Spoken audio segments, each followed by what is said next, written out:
Hello बच्चों, स्वागत है आपका डीएनयू की टीच में। तो बच्चों, आपके लिए यहाँ पर लेकर आए हैं आपका आपका जो 12 मार्च को पेपर होने वाला है ना, आपके विज्ञान का। किसका? विज्ञान का आपका जो पेपर होने वाला है ना 12 मार्च को। तो उसके लिए मैं आपको यहाँ पर क्वेश्चंस पेपर लेकर आए हैं और उसमें आपको यहाँ पर सिलेक्टेड क्वेश्चन बताएंगे। ये आपको यहाँ पर एक मॉडल पेपर लेकर आए हैं, ठीक है क्या? मॉडल पेपर अगर आप इसको देखते हो ना तो 50+ नंबर पूरे के पूरे चांस हैं आपके आने के, ठीक है। तो बिल्कुल कंप्लीट आप इस वीडियो को अवश्य देखिएगा। अगर आप भी बिल्कुल पढ़ने वाले छात्र हैं तो आप सोच रहे हैं कि सर हमारे लिए रियल पेपर मिल जाता, रियल पेपर के चक्कर में फेल हो जाओगे, ठीक है। जो सिलेक्टेड क्वेश्चन दी जा रहा है ना वही पढ़ो, ठीक है। और वहाँ से आपके 100% क्वेश्चन फंसेंगे आपके पेपर में और आपके अच्छे से अच्छे नंबर आएंगे, लेकिन पढ़ना आपको पड़ेगा, ठीक है। तो बिना टाइम वेस्ट किए ए में इसका पार्ट 1 बना चुका था मैं से, ठीक है। पार्ट 1 की लिंक वीडियो के डिस्क्रिप्शन दे दूंगा, नहीं तो मैं आपको बिल्कुल जल्दी से इनके आंसर बता देता हूँ। पार्ट 1 आपका इतना टाइम नहीं है, आप पार्ट 1 देख सकोगे। तो जल्दी से स्पीड से मैं आपको इन सभी के क्वेश्चंस के आंसर बताता हूँ। ये आपका पूरा का पूरा मॉडल पेपर है, आप यहाँ पर देख सकते हैं कुछ टाइप का आपको यहाँ पर है। पूरा का पूरा 3 घंटे पूर्णांक 100 किस तरीके से आपका, ठीक है।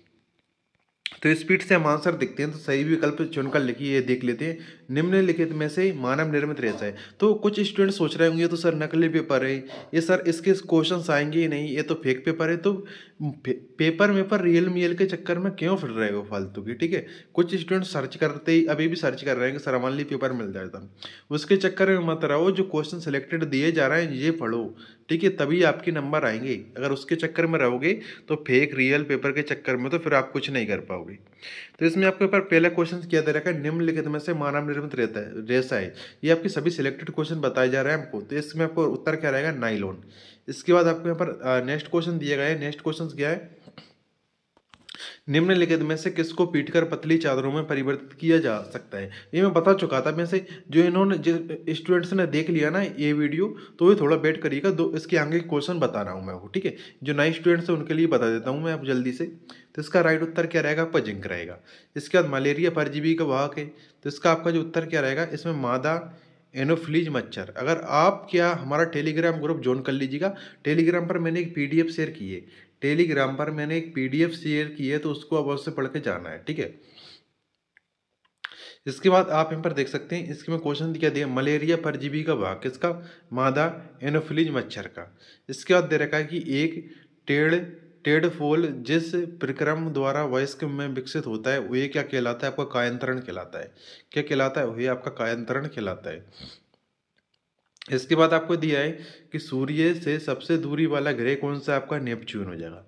सूर्य से सबसे दूरी वाला ग्रह कौन सा? आपका नेपच्यून है।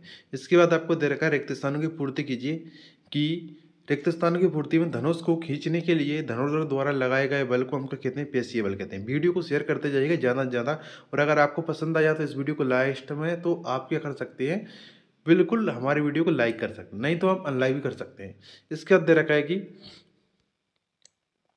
जलना प्रारंभ होने से पहले ईंधन को उसके ज्वलन ताप तक गर्म करना आवश्यक है। किस तक? ज्वलन ताप तक गर्म करना आवश्यक है। इसके बाद फसल उगाने से पहले प्रथम चरण मिट्टी की क्या करते हैं? तैयार करना होता है। इसके बाद सूक्ष्म जीवों को हम किसकी सहायता से देख सकते हैं? सूक्ष्मदर्शी की सहायता से देख सकते हैं, ठीक है। तो यहाँ तक मैंने बता दिया था और आपको अति लघु उत्तरीय प्रश्न में बता दिए थे। इसके बाद हम यहाँ पर अगले वाले क्वेश्चन देखेंगे। वीडियो को शेयर करते जाइएगा। तो अतिलक उत्तरी प्रश्न में एक आपको एक बार और बता देता हूँ।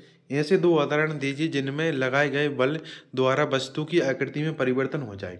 इसके ग्रहों के अतिरिक्त सौर परिवार के अन्य दो सदस्यों के नाम लिखिए। इसके बाद आपको यहाँ पर दिए गए क्वेश्चंस कि सीएनजी और एलपीजी का ईंधन के रूप में उपयोग करने के क्या लाभ है? एक एक लाभ लिखिए। तो आप इन क्वेश्चंस को बिल्कुल मत छोड़िएगा, इनके आंसर आप देख लीजिएगा, नहीं तो मैं इन सभी के आंसर आपको टेलीग्राम पर शेयर कर दूंगा। पूरी की पूरी पीडीएफ बनाकर टेलीग्राम पर शेयर कर दूंगा। टेलीग्राम की लिंक वीडियो के डिस्क्रिप्शन में बार बार बोलता हूँ, ज्वाइन कर लीजिएगा। इसके बाद आपको दे रखा है कि रेड डाटा पुस्तक क्या है। इसके बाद युग्मनज और गर्भ में एक भिन्नता दीजिए। इसके बाद सिंचाई किसे कहते हैं? जल संरक्षित करने वाली दो विधियों के नाम लिखिए। इसके बाद हम देखते हैं आपके लघु उत्तरीय प्रश्न। क्या देखते हैं? लघु उत्तरीय प्रश्न। तो तरल में गति करने वाली वस्तुओं की आकृति विशेष प्रकार की क्यों बनाते हैं? वर्णन कीजिए। इसके बाद दे रखा है आपको, क्या शुद्ध जल विद्युत का चालन करता है? यदि नहीं तो उसे चालक बनाने के लिए हम क्या कर सकते हैं। ये क्वेश्चंस के आंसर आपको टेलीग्राम पर शेयर कर दूंगा। इसके बाद आपको थर्मोप्लास्टिक और थर्मोसेटिंग प्लास्टिक के मध्य अंतर को स्पष्ट कीजिए। इसके बाद दे रखा है मोमबत्ती की ज्वाला का नामांकित चित्र बनाइए। इसके बाद दे रखा है आपको क्वेश्चंस कि समझाइए कि कार्बन डाइऑक्साइड किस प्रकार आग को नियंत्रित करती है, मतलब CO2। इसके बाद दे रखा है आपको पादप कोशिका का नामांकित चित्र बनाइए। क्या दे रखा है, पादप कोशिका का नामांकित चित्र बनाइए। जंतु कोशिका का नामांकित चित्र बनाइए। इसके बाद हमारा अगला अगला क्वेश्चन दिए गए है।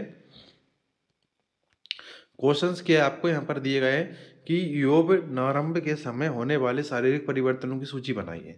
इसके बाद किशोर अवस्था को परिभाषित कीजिए। किशोर अवस्था में किस प्रकार का आहार सर्वोत्तम है। इसके बाद आपको दे रखा है अगला क्वेश्चंस कि आपको भूकंप क्या होता है। भारत के 3 राज्यों प्रदेशों के नाम लिखिए जहाँ भूकंपों के झटके अधिक संभावित हैं। इसके बाद आपको यहाँ पर क्वेश्चन दिया गया है कि आवेशित गुब्बारे को प्रतिकर्षित करता है, जबकि अनावेशित गुब्बारा आपको आवेशित गुब्बारे द्वारा आकर्षित करता है किया जाता है। व्याख्या कीजिए। इसके बाद आपको यहाँ पर नेक्स्ट क्वेश्चन दिए गए हैं। नेक्स्ट है शोर तथा संगीत में क्या अंतर है। क्या कभी संगीत शोर बन सकता है। इसके बाद दे रखा है आपको निम्न नामांकित वाद्य यंत्रों। इन क्वेश्चंस को बिल्कुल मत छोड़िएगा, बिल्कुल छोड़ने की गलती मत करिएगा। ये सभी सिलेक्टेड क्वेश्चन से आपके बता रहे हैं। मॉडल पेपर ये आपका ये बनाया गया, ठीक है। और इसमें सिलेक्टेड क्वेश्चन ही डाले गए हैं। यहाँ से आपके क्वेश्चन जरूर लाएंगे और पिछली बार आपकी परीक्षाओं में पूछे गए प्रश्न है। निम्नलिखित वाद्य यंत्रों में से उस वाद्य को पहचानिए जो ध्वनि उत्पन्न करने के लिए कल्पित होता है। तो ढोलक या सितार। इसके बाद आपको दे रखा है क्वेश्चन कि मानव वाक्य यंत्र का चित्र बनाइए। इसके बाद अपने वातावरण में ध्वनि प्रदूषण के स्रोतों के नाम लिखिए। इसके बाद दे रखे क्वेश्चंस की नियमित तथा विसरित परावर्तन में अंतर बताइए और पार्श्व परिवर्तन किसे कहते हैं। इसके बाद क्वेश्चन दिया गया है आपका यह दर्शाने के लिए कि आपतित किरण, परावर्तित किरण तथा आपतन बिंदु पर अभिलंब एक ही तल में होते हैं। एक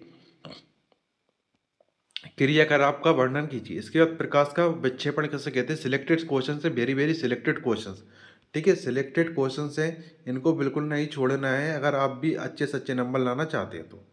इसके बाद आपके ऊपर दिए गए हैं कि प्रकाश का विक्षेपण किसे कहते हैं, ठीक है। इसके बाद आपको दे रखा है आपको सिलेक्टेड क्वेश्चन समझिए, IMP समझिए, मॉडल पेपर समझिए, लेकिन इन क्वेश्चंस को नहीं छोड़ना है। इसके बाद क्वेश्चन क्या दिए गए कि धातु और अधातुओं के भौतिक गुणों में अंतर लिखिए, कोई 5। आयरन और मैग्नीशियम की ऑक्सीजन के साथ निम्नलिखित अभिक्रियाओं को पूरा करिए। तो आपको यहाँ पर कुछ इस तरीके से दी गई है। इसका धातु और अधातुओं के उपयोग के लिए फास्फोरस को जल में क्यों रखा जाता है। इसके बाद आपको यहाँ पर दिया गया है कि स्वच्छ पारदर्शी जल सदैव पीने योग्य होता है, टिप्पणी लिखिए। इसके बाद जल प्रदूषण के कोई 2 कारण लिखिए। इसके बाद रखा है कि शुद्ध वायु तथा प्रदूषित वायु में अंतर स्पष्ट कीजिए। वायु को प्रदूषित करने वाली 2 गैसों के नाम लिखिए। तो इनके आंसर आपको टेलीग्राम पर मिल जाएंगे। टेलीग्राम की मदद से आप देख लीजिएगा। टेलीग्राम की लिंक वीडियो के डिस्क्रिप्शन में और टेलीग्राम पर एक और PDF शेयर की गई है जो मैंने इससे पहले वीडियो अपलोड की थी। उसको अगर आप पढ़कर जाते हो तो 50+ लाने से आपको कोई नहीं रोक सकता, ठीक है। 50+ वाली अपनी सीरीज थी, यहाँ पर अब एंड होती है। अगर आप हमारे चैनल से कंटिन्यू बने रहना चाहते हैं तो चैनल को सब्सक्राइब कर लीजिएगा, बेल आइकन को प्रेस कर लीजिएगा और अभी तक आपने वीडियो को लाइक नहीं किया लाइक कर दीजिएगा, ज़्यादा से ज़्यादा वीडियो को शेयर करिएगा। अगर आप भी आपके दोस्तों के भी 50+ नंबर देखना चाहते हैं तो मिलते हैं आने वाले नेक्स्ट वीडियो में। Thank for watching video. आज के पेपर के लिए बेस्ट ऑफ लक।